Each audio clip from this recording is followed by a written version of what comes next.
Good afternoon, everybody, and welcome to our next webinar with our host, Ryan Lawrence, which is about creating opportunities to create success with your project leaders within crowdfunding.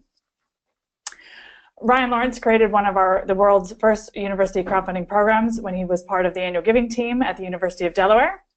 Since February 2016, Ryan has been leading UC Berkeley's crowdfunding platform, helping more than 55 projects to raise over $580,000 from more than 4,000 donations.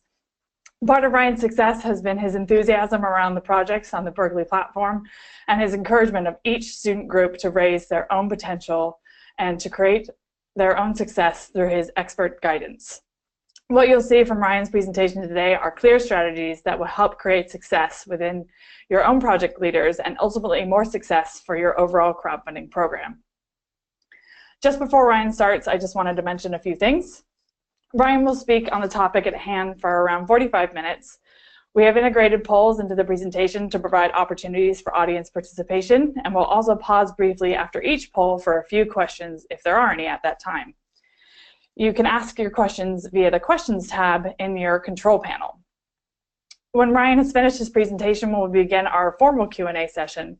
We may not have time for all of the questions, but Ryan will take the opportunity after the webinar to answer those questions which we weren't able to get to.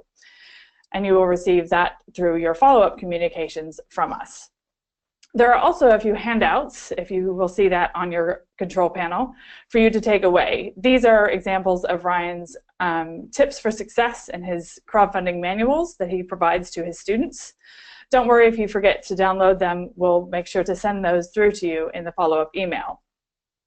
And as always, if you feel like sharing anything that you learned from this webinar today on social media, please feel free to use the hashtag #HubbubWebinar.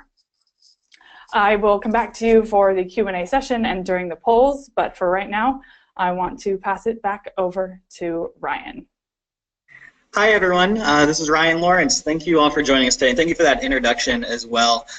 So to start, let me just give you a brief background about myself. I've been the crowdfunding manager here at UC Berkeley for about 15 months now, and in my role I really help our projects along with every step of the way. I work with students, faculty, staff, and some alumni groups on crowdfunding projects.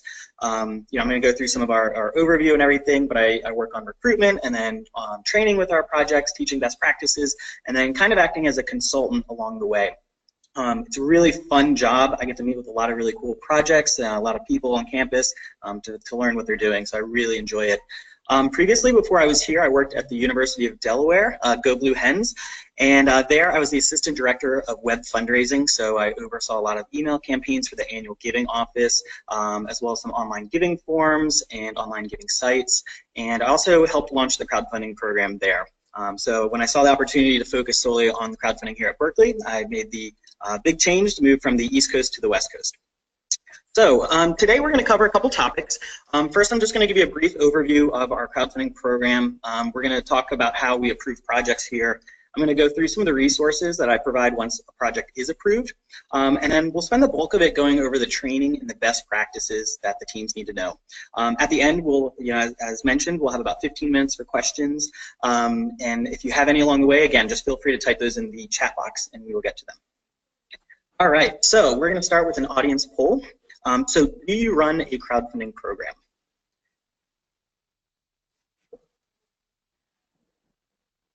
All right, and you should see that pop up, and we'll just give that a moment. Kat, when you're ready, just let me know. Yep, so they're being filled out. So we have a 75% yes and a 25% no, or maybe just not yet. Okay. Fantastic. Well, that's really exciting to hear that everyone has, or the majority of the people on the line right now have a crowdfunding program. In my opinion, it's just a great way for schools to showcase to their alumni, parents, and friends about a lot of different initiatives that are going around, and it's a really great way to connect them directly with these projects so that they can make an impact. So we found a lot of really great stories and everything. So really exciting, and hopefully this webinar will help you kind of improve your program a little bit.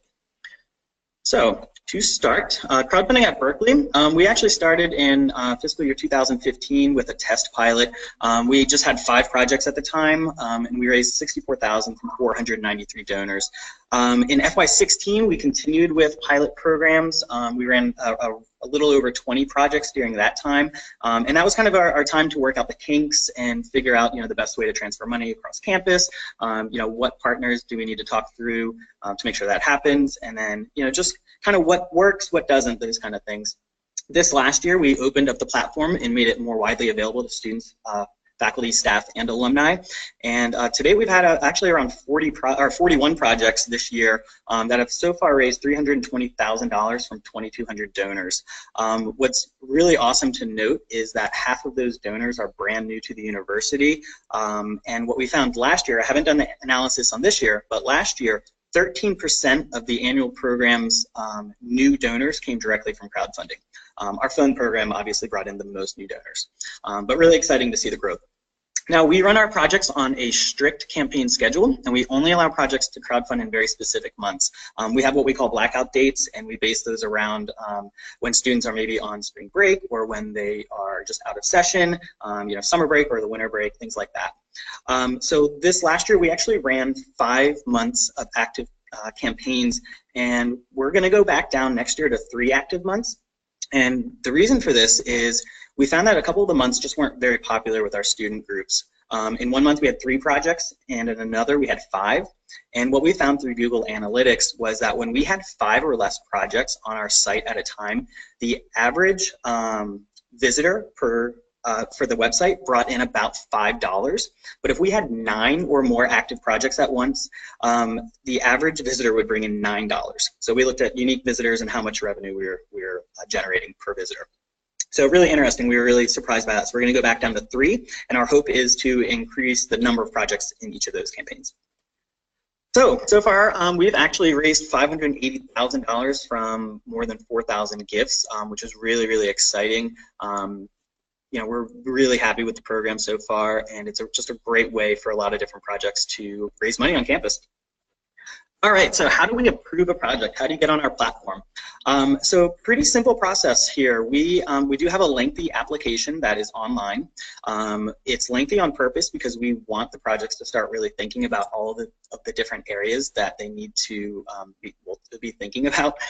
So, creating a budget, what's their network look like, what's the project pitch? Once I receive an application, I review it. If I have questions, I get back in touch with the team. If not, I'll pass it along for approval, and my supervisor will review it and see if there's any questions or concerns, or if there's anyone else on campus that we feel needs to know about this project. A good example, real quick, is we had a student group that was fundraising to build a giant torch for one of the pep rallies that we have here, and before they started playing with fire, we just had to make sure that they had actually gone through student affairs and had approval for this project, which they did. So we'll get in touch from time to time with other people on campus if needed. The basic criteria for our projects is they have to be nonprofit in nature. They also have to have a sponsoring unit on campus, and that's where we're going to actually deposit the funds for the projects, and then somebody is overseeing those funds. So we do not write checks directly to our students or any individuals. Projects also cannot be a pass-through for other nonprofits. So we have a ton of student groups that are doing raising money for other causes, which is fantastic, but we can't help them crowdfund on our platform. We do keep our application up year-round so students can apply at any time, but as part of that application, we have select dates that they have to choose which one they want to participate in. And then we're also just looking for other useful bits of information, such as what's their network size, how many people are on their team. We find that if the team has at least 5 people, they're going to be much more successful than a smaller team. And it's really just so they can divide and conquer all the different pieces, as well as expand their social network. So once a project is approved, one of the very first things I send to them is our toolkit. And this is a handout that you will be receiving, so you can look through it and let me know if you have any specific questions. But a couple key things that you'll find in this toolkit is one, I always ask the projects to give a budget breakdown. And this is really important. So if they have a $5,000 goal, they need to very specifically say what that money is going to be spent for. The more specific, the more likely a donor is going to give. And the reason for that is if a donor sees that $100 might pay for, let's say, gas for the rental car for a trip that a student's doing, maybe they'll make a $100 gift and feel really good about covering that exact part of it. So they want to know where their money's going. I also talked through a little bit of story development, which I'm going to talk through in a little bit later, so I won't go over that now. And then we go over some video guidelines. What I find is videos that are between 1 to 3 minutes work really, really well. Video is an opportunity to get in front of people that don't want to necessarily read the project page and really quickly understand what the project's trying to accomplish. It also makes it really personable because it gives the audience an opportunity to see the project leaders up front, and so they know exactly who the money is going to.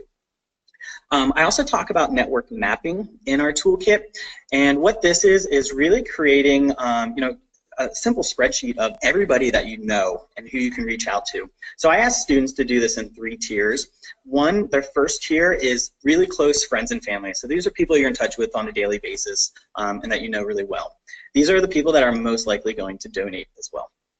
Now, the second tier might be people outside of their inner circle. Maybe it's aunts and uncles you only talk to a couple of times a year, or Facebook friends that you every once in a while talk to, but not very often, or even maybe classmates or teammates that you're only really hanging out when you're together in those moments.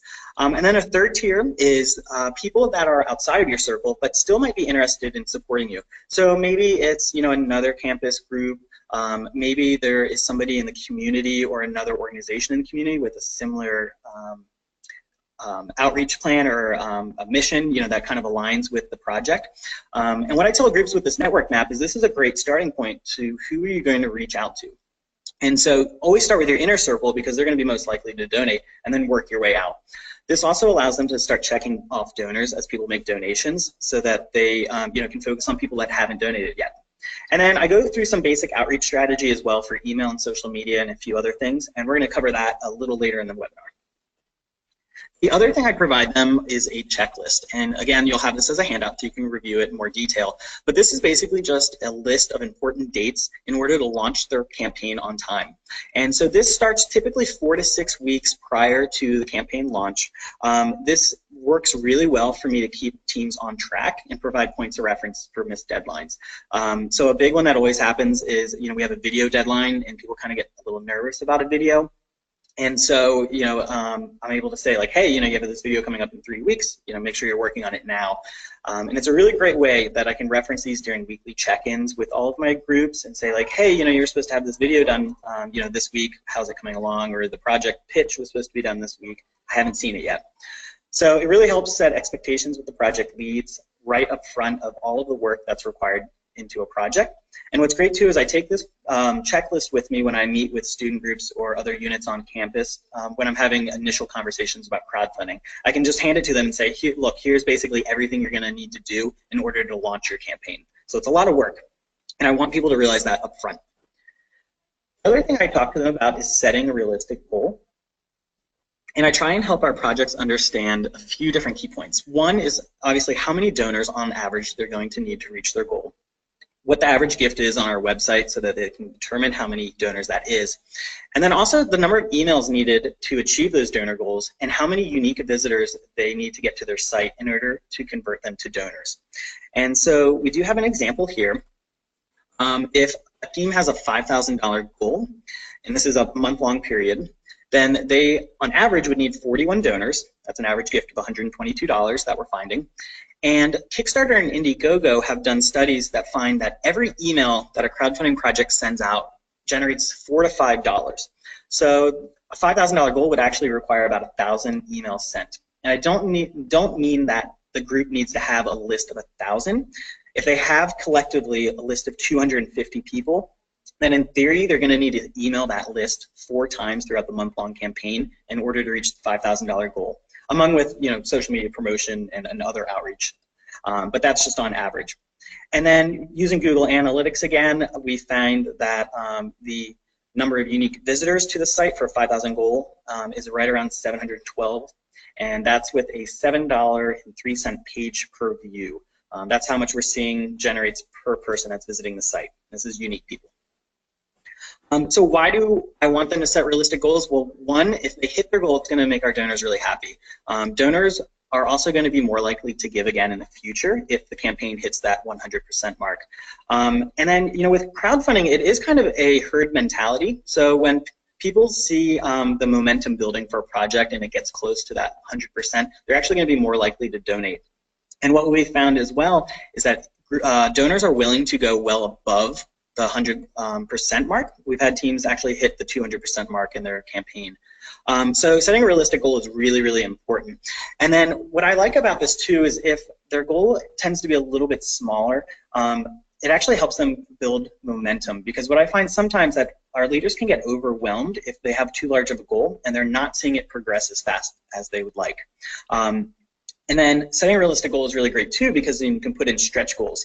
And stretch goals are a great way to add a natural boost to your campaign. If you hit that 100% mark, you can update your page immediately. You can email all of your donors and thank them, and then celebrate your success. And then you can ask them to share. Now, the important thing with a stretch goal, though, is you have to be able to clearly communicate what the additional funding is going to do. So if maybe there's a group that's fundraising for scholarships, if they raise another $1,500, they would be able to provide another scholarship. So clearly communicating that is really, really important. All right, so we are going to stop for an audience poll real quick. And just simply want to know, do you hold regular meetings with your crowdfunding project leaders?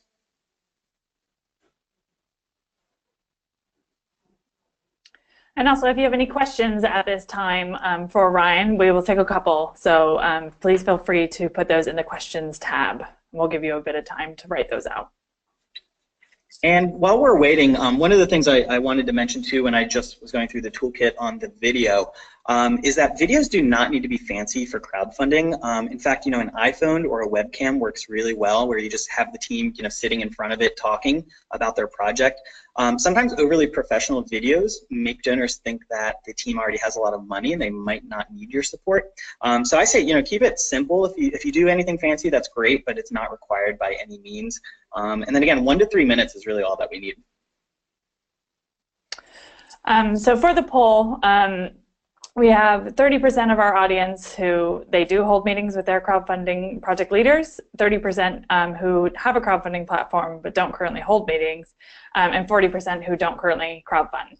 Okay, great. So a third of you out there are currently holding regular meetings with your crowdfunding projects. I'm going to talk in just a moment about my meetings and everything. For those of you who don't, I highly recommend trying to hold a few meetings if possible. I do mine weekly. If you can't do them weekly, maybe bi-weekly or something like that. But did we have any questions before I move on? We did. So the first one is, what is the size of the goal amount in general for projects? So what's your average goal that you see? Sure. So on average, we have a $6,800 goal. Is what most campaigns are able to bring in. Depending on the teams, I talk to them. If they're a smaller team, maybe 2,000 to 5,000 might be reasonable. If they're a larger team, 5,000 to 10,000 is a good starting point. I try not to let too many teams actually start with a goal above 10,000. I'd rather implement stretch goals if that's the case. And some of our teams, like we have our marching band on campus. Last year they had a goal of $15,000. They actually hit that within, I think it was a week or maybe 2. So we bumped it up to 25,000.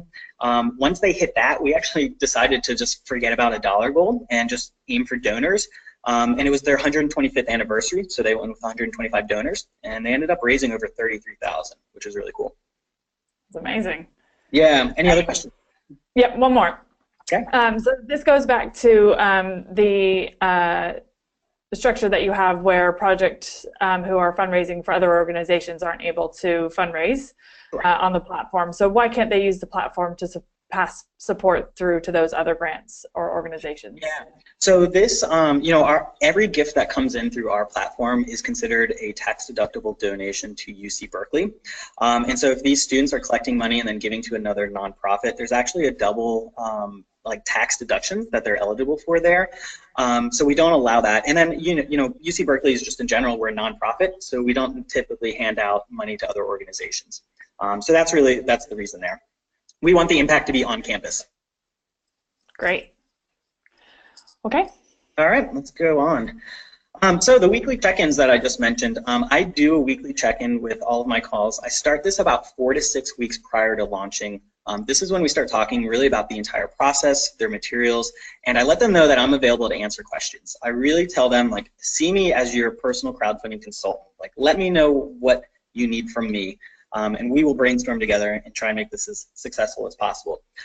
Typically, these are just phone calls that last less than 30 minutes, so it keeps it's pretty easy for me to do, and it keeps my tracks really on team in developing all the materials and outreach. And then I continue these check-ins once they launch, so our conversations can then shift to, hey, what did you try in this last week? What's working? What's not? You know, here are a couple things that you haven't tried yet. Let's try those and see how they work. And then we'll check in again in a few days. I also always let my teams know that I'm available. If they have questions at any time, they can reach me through email, or I'm happy to jump on the phone. Sometimes I also don't need a weekly check-in, especially if a team is doing really well, their strategy is working. But I like to put it on our calendar so that if anything does come up, and I have time blocked, and they also have time blocked in case we need to jump on the phone. I also hold 2 trainings with our team. And the training number 1 is actually just a phone conference call. This is where I get projects on the line to pitch to our crowdfunding consultant that we work with. He's a gentleman, Dr. Richard Swart. He's fantastic. He helped us actually develop the program here at Berkeley. And I do this for a couple different reasons. One is that the projects receive really great feedback. Richard and I, our consultant, will kind of tag team feedback and talk about, okay, here's an area to focus on that you mentioned that's really going to resonate with donors, or here's a new audience that you should consider, or these organizations are also focused on this mission, like have you talked to them yet? And then we just talk about generally how to craft messages and what are some crowdfunding best practices. What is really fantastic about this is the first time that I have the projects pitched out loud, and that works as a great way to get them to be more comfortable with talking about their project. What's really great too is that you know, you don't really need to have a crowdfunding expert to be this second set of eyes. What's really great is just have someone come with an outside perspective and provide feedback.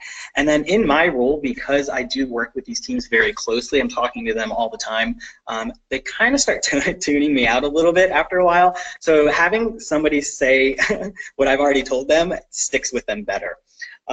What's really cool too, and a good example of why this has been helpful, was I had a group apply this month, and they are a space technology student group on campus. They recently won or got invited to a competition to where they're going to be sending experiments out to space.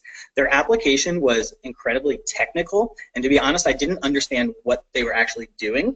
And so some of the feedback that the consultant I gave them was, you're going to lose donors if you go too technical with your description here. So, you know, we know that you love space. We can hear the passion about space exploration and doing these experiments. So focus your messaging a little bit more on that. You know, let's talk not so much about what you're trying to accomplish with these experiments, but why is this important, and how is this going to help really develop the next generation of you know, space exploration, or you know, things like that. It worked really, really well. They were actually our first team to hit a $5,000 goal before they even went public with their launch. We do a couple days early where we open it up for them to start promoting it to kind of get seed gifts in, and they raised their full $5,000 within that like 4-day span. So really important there. The teams that do that with our consultant always have really good feedback from me on that. So the second training I do is in person. This one lasts about an hour. And this is where I just go over general best practices for crowdfunding, many of which I'm going to share with you in just a few moments. But again, I always start by having the teams introduce themselves to each other and describe their project. And again, this is just another way for them to get comfortable with asking for, or I'm sorry, to describe their project to help them develop their pitch. And I think that's just really important. I do it very subtly, but it's a great way because what they tell the other people in the room really can translate to an email or a social media push, and it helps them kind of get their project description a little bit more concise. So I'll be going through a lot of these best practices though with everybody. The number one thing I tell people for the best practice is this is not an if you build it they will come situation. Crowdfunding does not work if people are not willing to put in the time and effort to spread the word, basically. So too many times do I have projects think that if they send out one email, they do one social media push throughout the month, that they're going to hit their goal, and they will not. They will fail every time. So I just try and make it as clear as possible that there is work required, and if they do that work, they will likely hit their goal, but if they don't, no one's just going to find their project and donate to it. It's not how it works.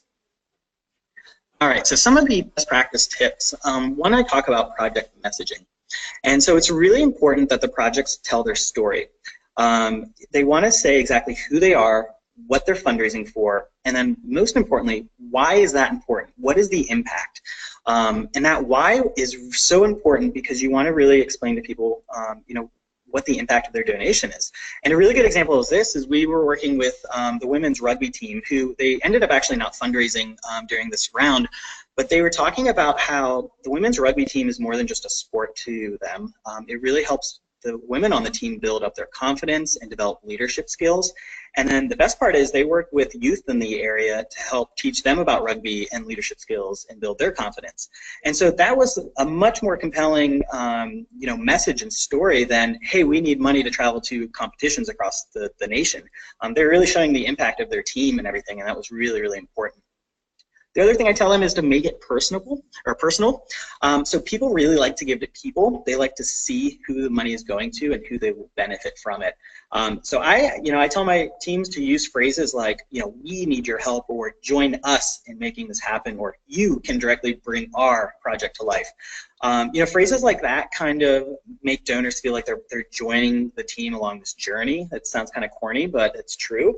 When they make a donation, they are kind of joining the team in making this project happen. So that works really, really well. And then, of course, you know, you always want to show the impact of donations. How is the money going to be used? Sometimes it's really simple. If, say, a student team is doing, you know, traveling to a competition, for example, maybe they need $5,000. $1,000 covers the conference or competition fees. You know, $1,000 is for air fare. Maybe, you know, another $500 is for hotel, et cetera, et cetera. It's really great to be very specific because donors want to know how the money is going to be used, and that's why they want to donate to a project like this. So I always tell groups too that if you can show this visually, that is really, really important, because as humans, we have really small attention spans. I think like less than goldfish now because of our phones in our pocket and everything. So it's really important that if you get somebody on your page and they don't want to read your project description, or they don't even want to watch your video, that they're going to scroll down and see a pie chart or an infographic or something that breaks down your budget and where that money is going to be used, so they can go, ah, that is why they want me to donate. This is where my money is going. And it makes it really, really simple and easy for people to learn about that. The other thing you have to remember is that most of your teams have never done anything like this before, so you have to get them a little bit comfortable with making the ask.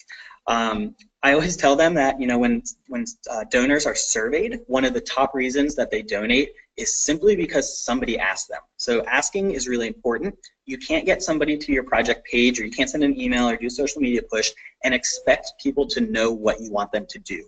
Even though you get to a crowdfunding page and it says donate in bold letters, there's this giant button, you have to be very obvious, and you have to ask them and tell people, I want you to click that donate button and make a gift. So, you know, 6 simple words that have really raised billions of dollars for nonprofits across the world is, would you consider making a gift? So I always, you know, ask them to start with that, and then you can kind of like complete that sentence a little bit more by saying how the money will be used, what's the impact, why is it important. And what's great too is, you know, you can be conversational, you can keep it informal. If somebody says no, you could ask them what would make you give. I think it was a case study that I read for major gift officers. And what it said was, if you ask a donor for money, you're going to get feedback. But if you ask a donor for feedback, they'll give you money. And I think that actually rings true for crowdfunding too. You can invite people to say, you know, how could we make our project better? You know, what would be the impact that you would want to see us make that might inspire you to give? Now, what I like about crowdfunding is one of the worst things that will happen is somebody's going to say no. And I know that's scary for a lot of groups, so you have to tell them, don't be scared. If they say no, crowdfunding is a 2-part system. So you want people to donate, but you also want them to share. So if someone says no, just ask them to contribute by helping spread the word. Like, that's just as impactful as getting the word out there on their networks about this campaign. And what we find is people, you know, are more willing to click the share button, especially if you direct them to a post that you've done already on Facebook or Twitter. They'll hit that share button. And then the key to success too for crowdfunding is the groups have to be willing to ask the same people for donations multiple times throughout the campaign and through multiple vehicles. We all have the best intentions of giving, but sometimes we have to be reminded multiple times about actually doing that. You know, if I see your message when I'm, maybe on the bus going to work in the morning or going to class or wherever. I'm probably not likely to pull out my credit card and make a donation at that time. But if you had hit me up a couple hours later, it would have been a good time for me, so I'd be more likely to give. So it's really just kind of about finding that convenient time for people, and then structuring your message around keeping people posted about the project. I always tell my teams too that this is a quick 30-ish day campaign, and you can tell people that. You can say, hey, for the next 30 days, you're going to be hearing from me multiple times because I want to keep you posted on this project that I'm really passionate about. I want you to see the updates, see how we're doing and everything. And be really upfront with them. They'll be more likely to respond to additional emails throughout the campaign. Whereas I know some other nonprofits will, just ask for money, and there's no end in sight. But if you let people know there's an end in sight, they're usually a little bit more, willing to receive that message. And then I always recommend project updates as well. And most crowdfunding platforms have this. This seems pretty standard. There's usually an additional tab or something on your site for project updates.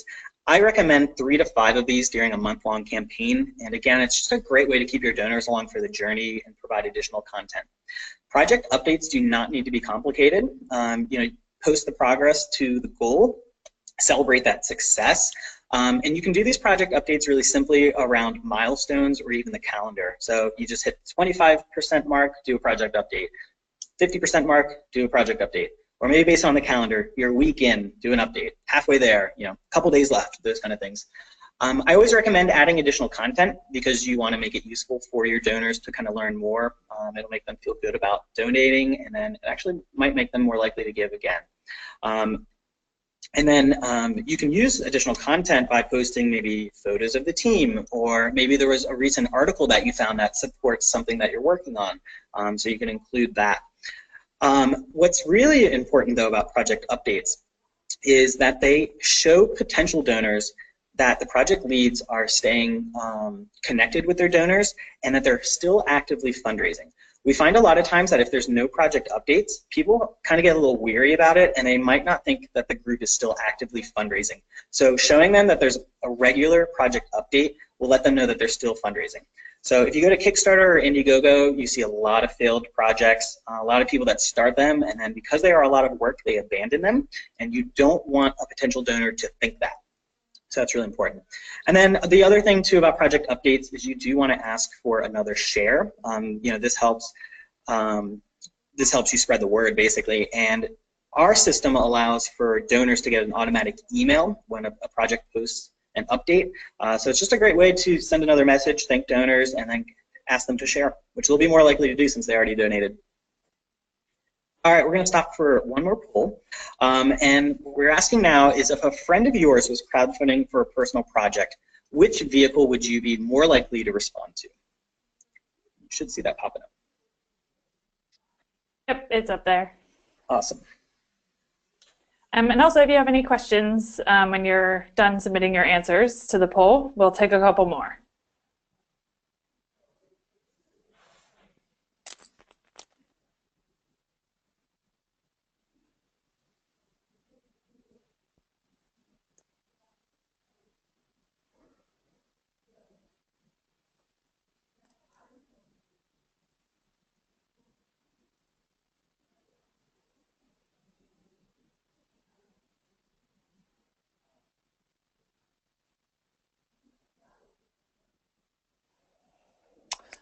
Oh, not a lot of Twitter users. That's funny. That's actually what we find as well with a lot of our student groups and other faculty and staff and alumni that we work with. Twitter doesn't get as much love as I would have thought it would. All right, so 20% of you said email, 30% Facebook, 0 for Twitter. Wow. 10% through a phone call, and 40% face-to-face. All right, so quite a spread there actually.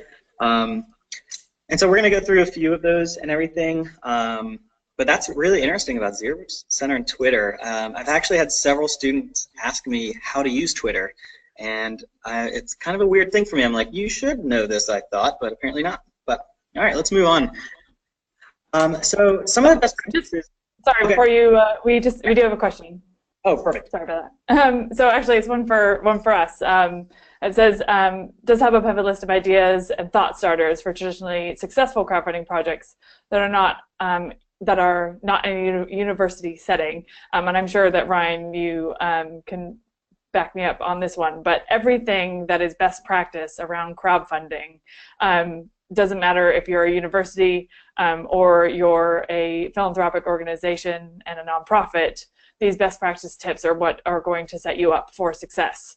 They are, you know, if you look at it as a pyramid, they are the bottom of your pyramid, and leading the project through impact, creating updates, making it personable, and giving people a real feel that they are giving to people and that their donation is really worthwhile. It spans across organizations, whether they be higher education or traditional nonprofits. And what you'll see from the crowdfunding platforms that are on these kind of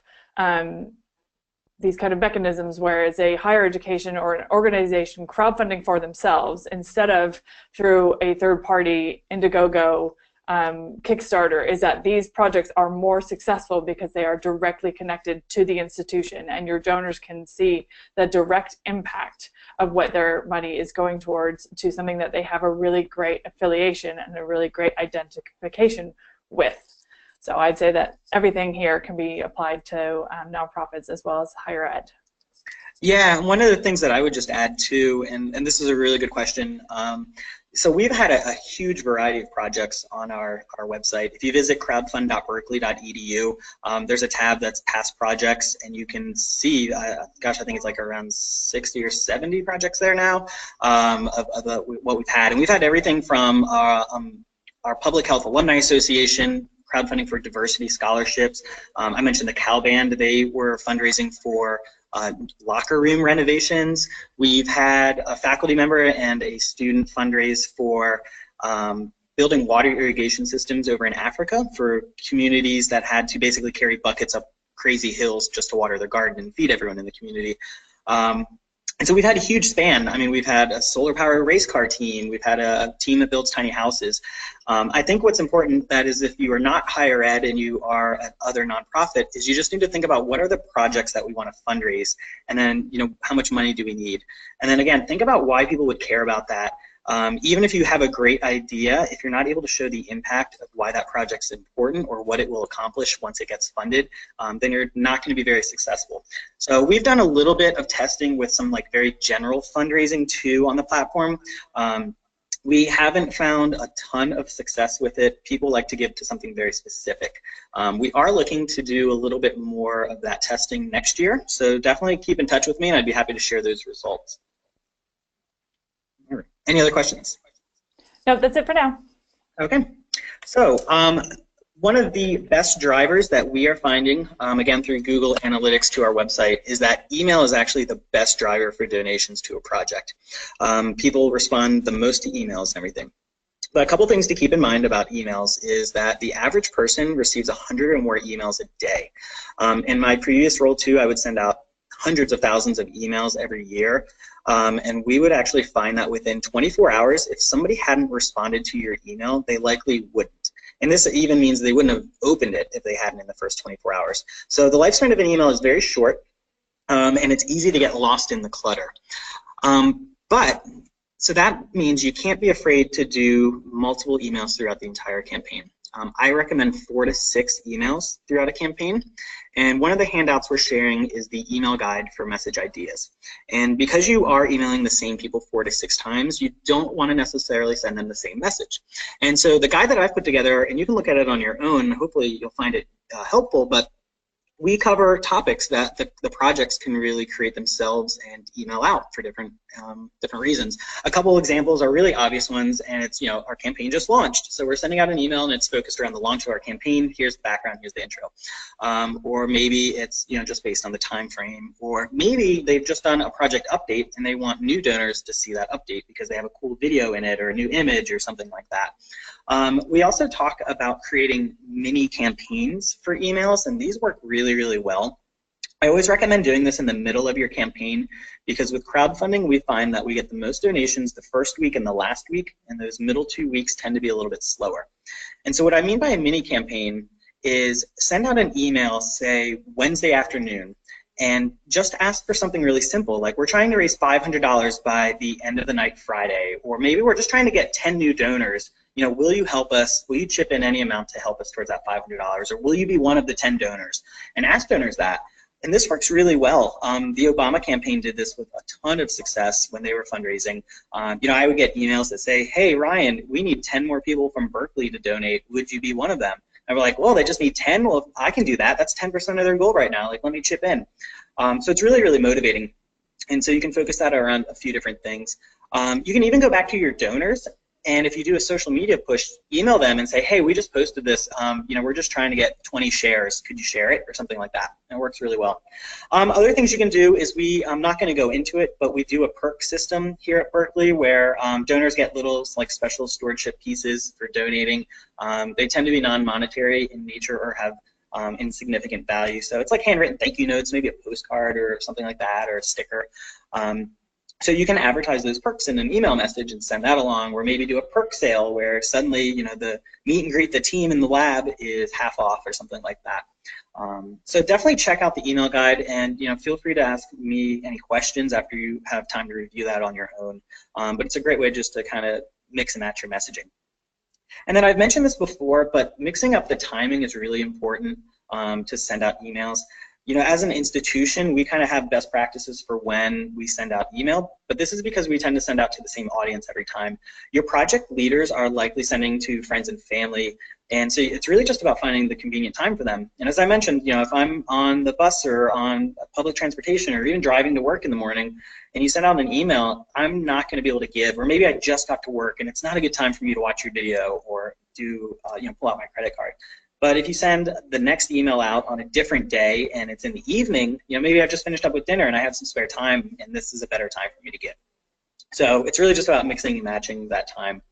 And then I had a group, and I thought this was really brilliant, come to me, and they had set an out-of-office message that was basically a project pitch. And they just, you know, set that for a few days, and then anytime anyone emailed them, they automatically responded with a pitch promoting their project. And it worked really, really well. Now, I don't recommend setting an out-of-office message for the entire length of your campaign. If you do that for a month or longer, like, it's really going to annoy people every time they send an email. But set it for like 2 days, you know, and then turn it off for a week or 10 days, and then turn it back on for a couple days. And then, yeah, it's just a great way to kind of keep people posted about your message and to get in front of people that are emailing you already. Emails also, before I move on, I recommend keeping them short and sweet. 150 words or less works really, really well. You want to just really briefly talk to people about what you want them to do and to donate. And having a call of action is really important too. A lot of teams always forget that. They might just say in their email, hey, visit our page, which is great, but you want to say, please visit and donate to our page. You really want that action. You know, will you be willing to make a gift today? And then, you know, mixing and matching as well as, you know, including images sometimes, but other times doing plain text works really well. You want your separate messages to stand out in someone's email campaign, or I'm sorry, email box. You don't want them to say, oh, this is a campaign I've already received, delete.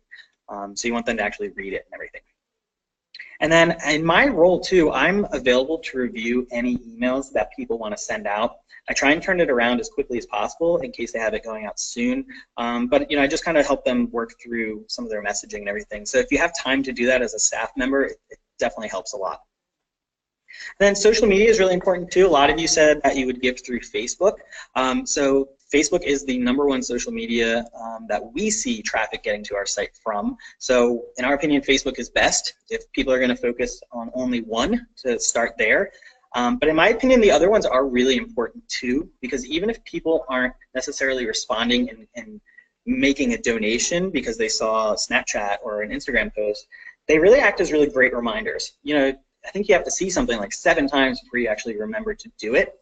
And so if you see a post on Instagram and you like it, well, maybe next time you see that post on Facebook or you get that email, you're going to be more likely to respond to it. And then what's great about social media too is you can do it way more frequent than email. You know, everyone's social media, or especially Facebook and Twitter posts, get really clogged very easily. So in a few hours, they're already lost.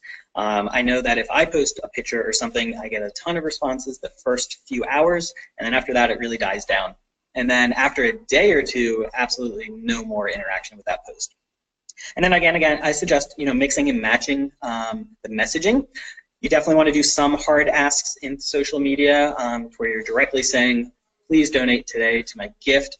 But in other posts, you want to just maybe share relevant information and then include a link back.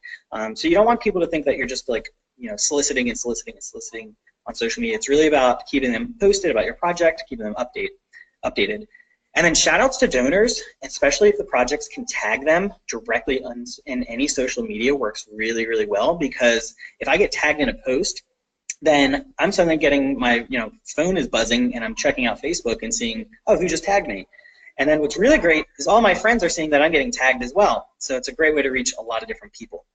Obviously social media posts need to be short and sweet. And one of the things that I always recommend is don't do a long post to where if you're on a phone, you have to click continue or more to read the whole post. Because what often happens then is that your URL will be below the fold, and you don't want to make somebody click twice to get to your page. You want them to click once. So I think that's really, really important. And some other social media best practices is photos, hands down, always get more interaction than plain text. So anytime you can use another photo, definitely do it. Some of the things that work really well too on social media is meet and greet with the team, or profiling team members and everything, and say, hey, meet Ryan, here's what he's doing as part of our team, or he's the captain, or this is how he got involved, this is why he's passionate, and kind of to help just share the story. Videos also get a ton of interaction. What I do recommend is if you're posting videos to promote your page, make sure you do have captions at the bottom, because most people nowadays are looking at their social media on their phones, and they might not have volume up or be in a place that they can hear. So you want them to be able to still know what your video is telling them. And then also questions. Asking direct questions get a lot of responses on social media. I had a team this week that I thought was really brilliant. They had a ton of interaction. They posted, vote for which person we're going to pie in the face. And if you're voting for this person, click the heart button. If you're clicking for this button, click the laugh button. And they had tons and tons of interaction. So it was a great way for them to get in front of people. And I believe they're gonna send out that video after the campaign concludes and everything. And then again, don't be afraid to post directly onto people's news feeds. Jump on their timeline. Again, they'll get notified about it, and if they add it to their timeline, then you'll show up in other people's news feeds too. It's all about spreading the word and getting in front of as many people as possible, because you do not know who is going to be willing and able to donate. And then a couple other things outside. I'm not going to talk too much about other social media outlets, but LinkedIn is an opportunity that I think a lot of people miss out on. LinkedIn groups in particular are fantastic, because once you are part of that group, anyone in there can start to create a conversation.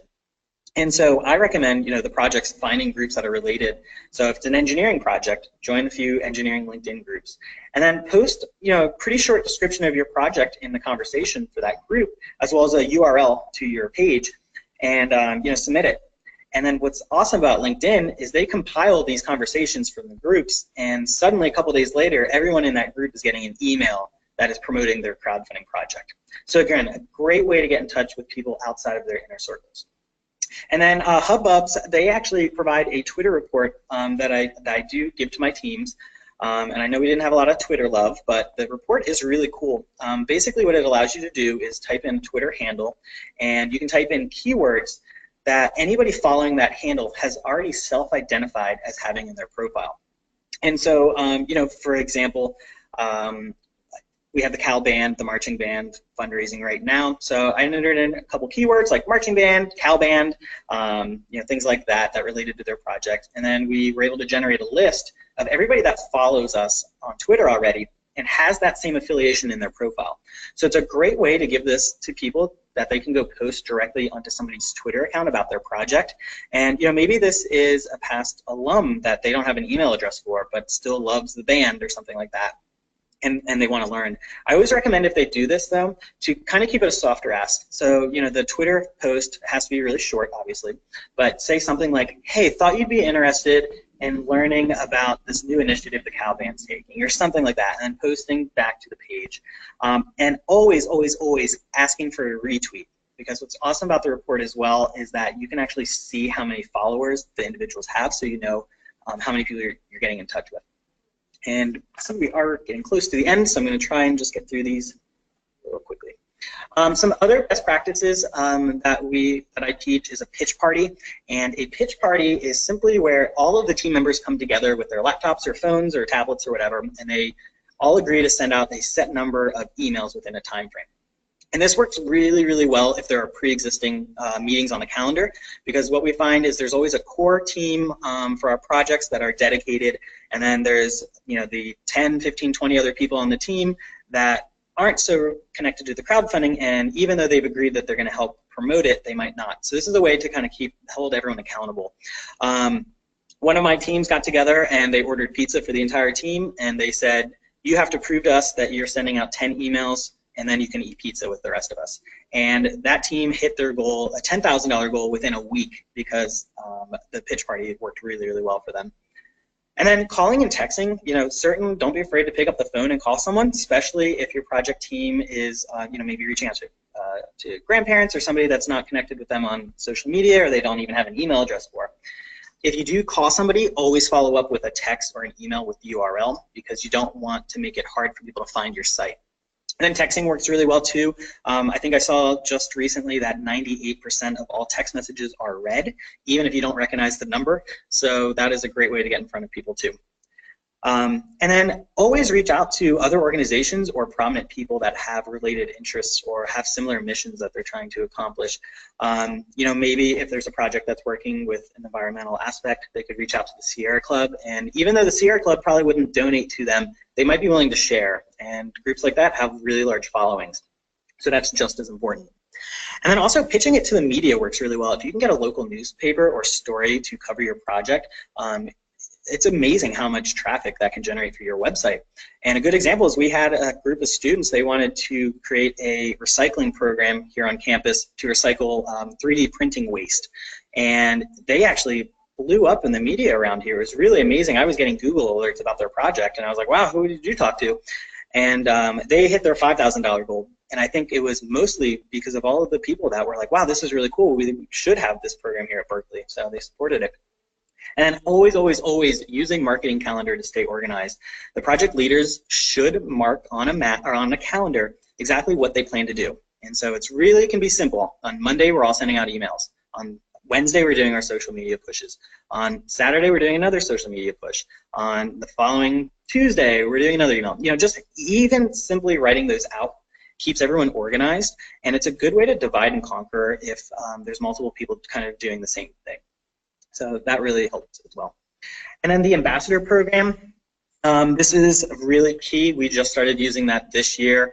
Our School of Public Health, their alumni association, was the first to pilot it, and they raised, I believe it was close to $16,000 for their campaign. About $12,000 came through our ambassador program. And so what the ambassador program is basically they can invite people to join their team, and if they accept that invitation, they'll get a unique URL that then tracks the donors and dollars that they individually bring in. So it's a really cool way to keep teams motivated, because you can say, hey Ryan, see you haven't gotten any donations in, everyone agreed to get 3 in by the end of the week or something like that. So it really keeps everyone accountable. And then a lot of our teams that are using it now, they create a friendly competition to keep it fun. They'll say like, hey, if you raise the most dollars, everyone in the team's going to chip in a couple bucks, and we're going to treat you to a meal or something like that. Or if there's any kind of giveaways that the teams can do, it always really works. And then again, it's just a great way to divide and conquer a goal between team members. If you have, say a $1,000 goal, and there's 10 people on your team, well, everyone's responsible for $100. And so that makes it really bite-sizable, and then it doesn't overwhelm project leaders thinking, oh my God, I have to raise $1,000. I have to raise $100. That's much more doable. And then it also makes it really easy to share email templates and social media pushes, so you can nudge your ambassadors with a program like this and say, hey, here's the email template for week number 2. Be sure to send this out. Make it really easy for all of your ambassadors to just copy and paste, maybe personalize it a little bit, and then send it out. And then do the same with social media posts. And if you are posting to maybe a general page on social media or an organizational page, you can say, hey, we just posted on here. Everyone make sure that you go like it and then share with your own networks. And then lastly, I'll leave you here is always, always, always start with a soft launch for your crowdfunding projects. This is where the campaign is actually not public, but that the page is live and accepting donations. And so you always want to get a handful of donors to give before you go live, because with crowdfunding, no one likes to be the first one to give. When there's 0 donors and dollars on that thermometer, it looks scary and it looks risky. So they don't want to invest their dollars on something that they are not sure is going to be successful. So this is the exact same concept you see whenever you go to Starbucks or a coffee shop or a cafe and there's a tip jar next to the counter. I would put money on it that you will very, very rarely see an empty tip jar, because when you see change in there in dollars, you're more likely to toss something in because everyone else is doing it. It's crowdfunding. It's the crowd mentality. People want to do it. And then again, projects just want to, or donors want to give to a project that they think is going to be successful. So if they already see that you've built some momentum on hand, they're going to be more likely to donate. So that's a great way. So I know I kind of had to speed through some of that last parts there. So we can go ahead and take any more questions for the next couple minutes. Great, thanks so much, Ryan. I think that people will be happy to stick around for a little bit, so probably just about 5 to 8 more minutes. So if you have questions, please do put them in the questions area. Please don't forget to download your handouts in the handouts tab. And I'm just going to move to this slide because this has my email address on it. If anyone has any specific questions for me that we don't cover in this webinar, or you think about later, you know, let me know. I'm happy to discuss our program in more detail with anyone. So I'm not seeing anything, so I think that just means that you covered it all, Ryan. But if we can just cover just some more stuff.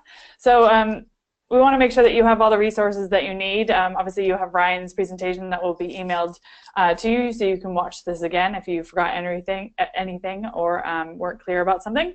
But Hubbub has a free resource center, so there are lots of instructions and manuals there, from everything from how you create rewards to the crowdfunding rulebook, and opportunities to create success for your institution and your project leaders.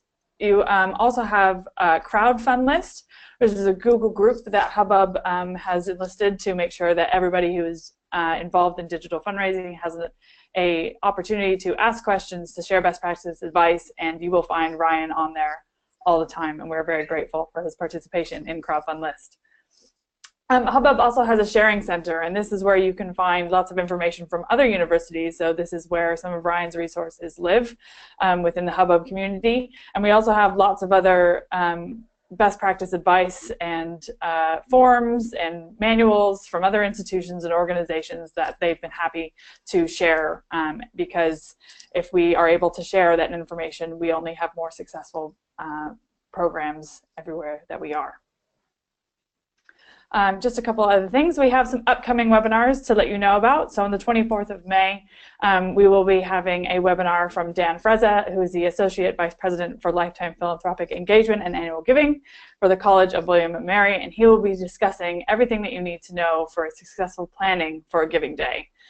So before you hit go on that giving day button, what are all the things that you need to do?